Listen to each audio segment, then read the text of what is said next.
안녕하세요. 매일 아침 말씀 묵상에 오신 여러분을 진심으로 환영합니다.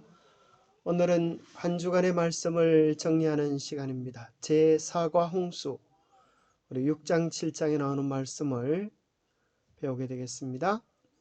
일요일 소지는 홍수를 위한 준비, 월요일 홍수가 일어남, 홍수의 끝 언약에 대하여 배우게 되겠습니다. 기억절 노아의 때와 같이 인자의 임함도 그러하리라. 예수님의 재림의 직전에 있는 우리들에게 노아의 시대의 사건은 우리에게 큰 교훈을 주고 있습니다. 오늘 우리도 노아의 교훈을 통하여 주의 재림을 바르게 준비할 수 있는 그런 믿음을 얻게 되기를 바랍니다. 깨닫기, 완벽했던 세상의 죄가 어떻게 시작되었는지를 깨닫는다. 어떤 위기 속에서도 당신의 사랑하는 백성들을 기억하고 돌보시는 하나님께 감사한다. 죄악 가운데서도 끝까지 하나님께 순종하며 믿음을 지켰던 노아처럼 살아간다. 홍수의 원인은 무엇이었을까요? 그 당시 사람들의 모든 생각과 계획하는 것들이 다 악한 것이었을지라도 궁극적으로는 하나님의 아들들의 어떠함에 달려 있었습니다. 그래서 창세기 6장 2절과 3절에 보면 하나님의 아들들이 사람의 딸들의 아름다움을 보고 자기들이 좋아하는 모든 여자를 아내로 삼는지라. 여호와께서 이르시되 나의 영이 영원히 사람과 함께 하지 아니하리니 이는 그들이 육신이 됨이라. 그러나 그들의 날은 120년이 되리라 하시니라. 창세기 6장에 보면 하나님께서 세상을 심판하시게 되는 궁극적인 원인이 세상의 죄가 아니었습니다. 마치 소돔 고모라의 멸망이 의인 10명이 없어서 멸망했던 것과 마찬가지로 그 당시 하나님의 아들 곧 믿음의 사람들 셋의 후손들이 가인의 딸들의 아름다움을 보고 결혼하는 것으로 인하여서 단지 결혼이 아니라 결혼을 그들의 욕망의 도구로 사용하는 것 때문에 영적으로 부패하게 되었습니다. 그래서 모든 여자를 아내로 삼았습니다. 그 결과로 그들의 마음은 성령을 떠나서 육신적 본능을 위하여 살았습니다. 하나님은 이를 향하여 탄식하시면서 나의 영이 성령이 이러한 사람들과 영원히 함께할 수 없음을 말씀하시고 그 이유는 그들이 육체가 됨이라고 말씀하고 계십니다. 그러한 원리는 로마서 8장 13절에도 나옵니다. 많은 사람들이 예수님 믿으면 교회에 이름이 올려지면 이제 구원받은 것이라고 생각하지만 그것이 아닙니다. 로마서 8장에 이야기하기를 너희가 육신대로 살면 반드시 죽을 것이로되 영으로서 몸의 행실을 죽이면 살리라고 하셨습니다. 생명은 성령을 통하여서 우리의 육신적인 행실을 죽이는 데 있습니다. 육신대로 살면 이미 죽은 존재들이 됩니다. 그래서 노아 홍수는 하나님께서 죽은 자들, 하나님과 관계가 끊어져서 육체가 되어버린 이미 영적으로 죽은 자들을 장사 지내는 참으로 슬프고 안타까운 하나님의 통곡인 것입니다. 노홍수의 기비를 제째로 외친 사람은 사실 에녹이었습니다. 유다서 1장 14절에 보면 아담의 7대 후손인 에녹은 이러한 사람들에 대해 다음과 같이 예언하였다. 주님께서 수많은 거룩한 천사들을 거느리고 곧 오실 것이다. 이것은 예수님의 재림과 또 심판에 대한 언급을 이야기해 주고 있습니다. 우리는 창세기 5장 22절에서 에녹이 모두셀라를 낳은 후 300년 동안 하나님과 동행하며 자녀를 낳았다고 이야기하는데 왜 에녹을 낳고 나서 에녹은 그의 아들 모두셀라를 낳고 나서 장자 모두셀라를 낳고 나서 300년 동안 하느님과 동행하는 특별한 신앙을 가지게 되었을까요?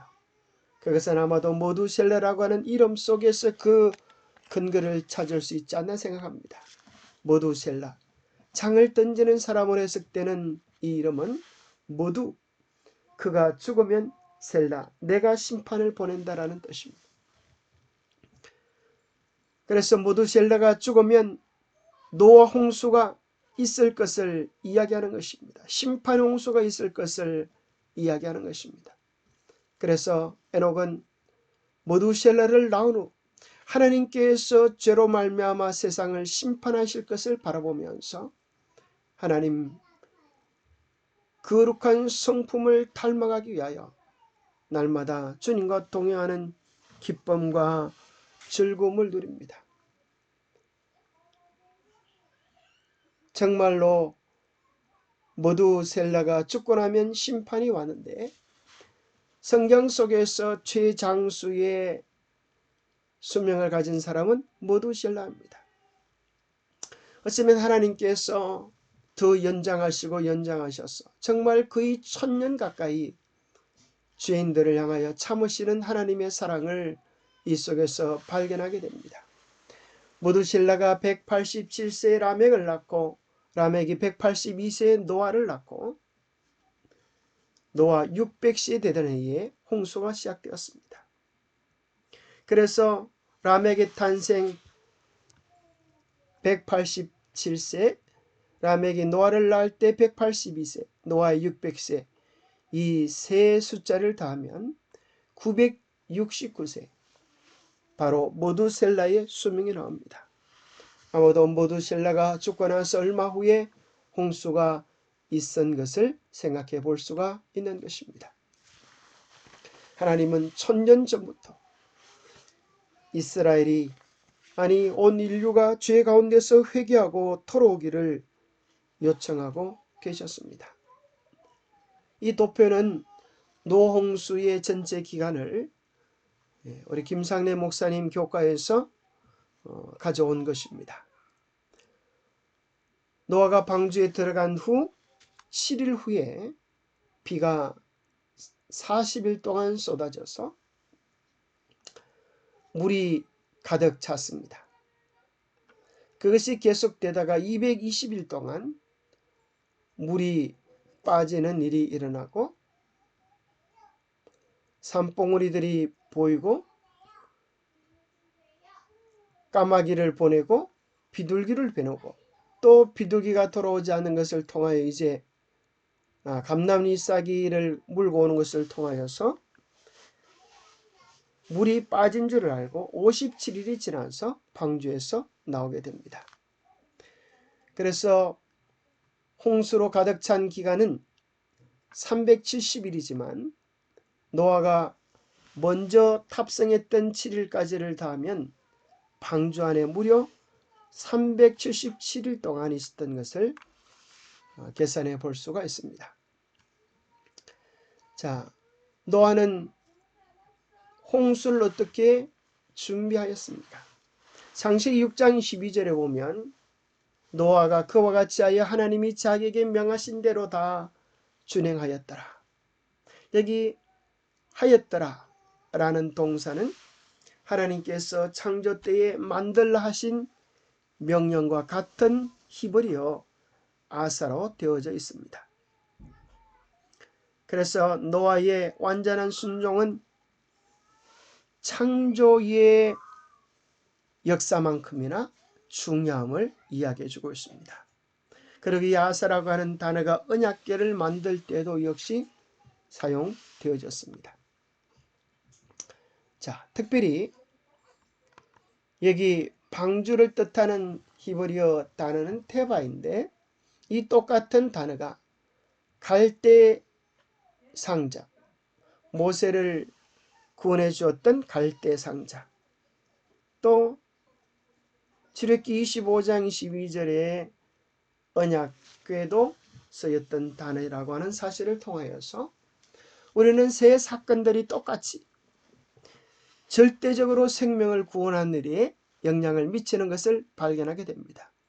노아가 온전한 순종을 통하여 구원의 방제를 준비했듯이 노아의 어머니 요게벳이 전적인 순종을 통하여, 신뢰를 통하여 구원의 갈대의 상자를 준비했던 것처럼 우리도 마지막 주의 오심을 준비하기 위하여 온전한 순종으로 하나님의 언약궤 앞에 나아가야 할 것입니다. 우리는 노아의 믿음에서 무엇을 배울 수가 있습니까? 하나님께서는 노아에게 방주에 대한 정확한 지수와 건축 방법에 관하여 세부적인 것까지 확실한 지시로 알려주셨습니다. 노아는 결코 자기 생각을 섞지 아니하고 하나님의 계획하심에 따라서 온전히 순종하여서 건축하였습니다. 그것이 바로 우리의 구원과도 같은 것입니다. 하나님은 우리의 믿음의 설계자이고 우리는 그 하나님의 계획에 따라서 믿음의 집을 짓는 사람들이 되어야 할 것입니다. 짐승들이 정결한 짐승 7쌍씩, 부정한 짐승 2쌍씩 방주 안으로 들어갔습니다. 방주에 들어간 후 7일 후에 홍수가 땅에 쏟아졌을 때 큰 기쁨의 샘들이 터지며 하늘의 창문들이 열려서 40주야 땅에 비가 쏟아졌습니다. 우리는 창조와 노아의 사건, 노홍수의 사건이 유사성이 있음을 발견하게 됩니다. 첫 번째는 방주를 만들다고 하는 아사, 또 창세기 1장에 반복되는 창조의 사건 속에도 반복되어지는 단어 아사. 두 번째는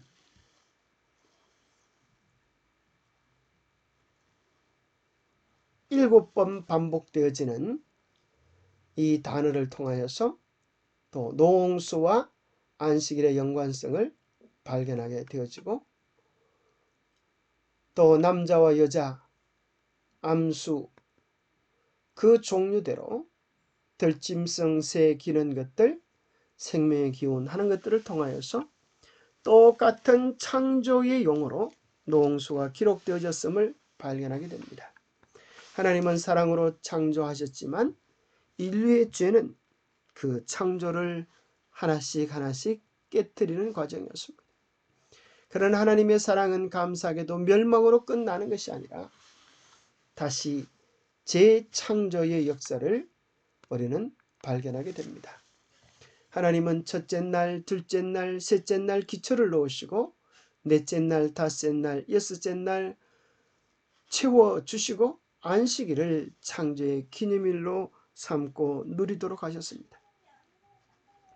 그런데 인류의 멸망은 하나님의 창조의 질서를 위배하여 창조의 기념일인 안식일을 깨뜨리는 것으로 짐승의 표가 시작되어집니다. 그럴 때 하나님께서 참으로 하나님의 보호하심이 떠나면서 재앙이 쏟아지는데 그것은 마치 창조의 역순과 비슷한 단어들로 연결되어 있음을 발견하게 됩니다. 여섯째 날 하나님께서 동물을 만드셨는데, 사람과 동물을 만드셨는데, 일곱째 재앙의 마지막 재앙에 보면 사람들에게 번개와 음성과 지진과 우박이 쏟아집니다. 다섯째 날 하늘과 바다에 짐승들을 만들어 놓으셨는데 다섯째 재앙에 보면 짐승의 왕자의 진노의 대접이 쏟아지고, 넷째 날 해, 달, 별들에게 역할을 부여하셨는데 넷째 재앙에는 해가 권세를 받아 태움을 입고, 셋째 재앙은 강과 물건원의 대접을 소돔의 피가 되어지고, 둘째 재앙은 바다의 소돔의 피가 되어지고, 첫째 재앙은 땅의 소돔의 악하고 독한 종기가 짐승의 표를 받은 사람에게서 나는 것으로 계시록 16장에 기록이 되어져 있습니다. 결국 이 모든 것들은 궁극적으로 하나님께서 빛으로 만드셨는데 그 빛이 없어지면서 그 빛을 거부한 결과로 온전히 불살라 없어지는 창조 이전의 상태로 돌아가게 될 것입니다. 하나님의 명령에 순종하고 안식일을 기억하여 거룩히 지킨 자들은 하나님의 창조의 은혜를 힘입어서 영원한 행복, 기쁨을 누리는 온 우주의 주인공들이 될 것입니다. 홍수의 끝에 어떤 사건들이 일어났습니까? 노아 방주는 키나 엔진, 동력이 있지 않았습니다. 그것은 전적으로 하나님께 의존하는 집과 같은 구조였습니다. 가장 안전한 것은 인간의 지혜나 인간의 노력이 아니라 하나님께서 기억해 주신다는 데 있습니다. 하나님께서 기억하실 때 우리는 걱정할 필요가 없는 것입니다. 하나님께서 노아와 방주에 있는 모든 들짐승들을 기억하셔서 물을 줄어들게 하시고 그 진노의 홍수 속에서도 붙잡아 주셨습니다. 창세기 19장에 보면 하나님께서 아브라함을 생각하사 롯을 그 멸망하는 중에도 구원해 주셨고, 시편 106편 4절에 보면 여호와여 주의 백성에게 은혜를 베푸시는 은혜로 나를 기억하시며 주의 구원으로 나를 돌보아 달라고 간구하고 있습니다. 기억한다고 하는 것은 구원의 의미입니다. 그로 하나님께서 우리를 기억해 주실 때 하나님께서 어려운 가운데도 가장 좋은 것들로 우리를 생각해 주시고 보호해 주시고 인도해 주시고 돌보아 주시고 궁극적으로 구원해 주시겠다는 의미인 것입니다. 그럼 우리가 어떻게 기억함을 받는 대상이 될 수 있을까요? 그것은 우리가 언약 안에 머무는 것입니다. 우리가 하나님은 모든 사람을 기억하고 구원하기를 원하지만 그 사랑을 외면하고 떠나는 이들을 하나님께서도 어찌할 수 없는 것입니다. 우리가 먼저 하나님을 기억하여 안식일을 기억하여 거룩히 지킬 때, 하나님께 우리의 사랑을 드릴 때, 하나님을 사랑하는 자들을 하나님께서 당신의 사랑으로 입혀 주실 것입니다. 언약 첫 번째입니다. 창세기 8장 20절에 보면 노아가 방주에서 나와서 가장 첫 번째 한 일은 하나님께 번제로 감사의 제단을 쌓는 일이었습니다. 그리고 홍수 후에는 이제 먹을 수 있는 식물들이 다 물속에 없어져 버렸기 때문에 음식을 위하여 두 가지 제안을 해 주십니다. 첫 번째는 동식물을 동물을 허용하면서도 첫 번째는 모든 동물이 음식으로 적합한 것이 아니라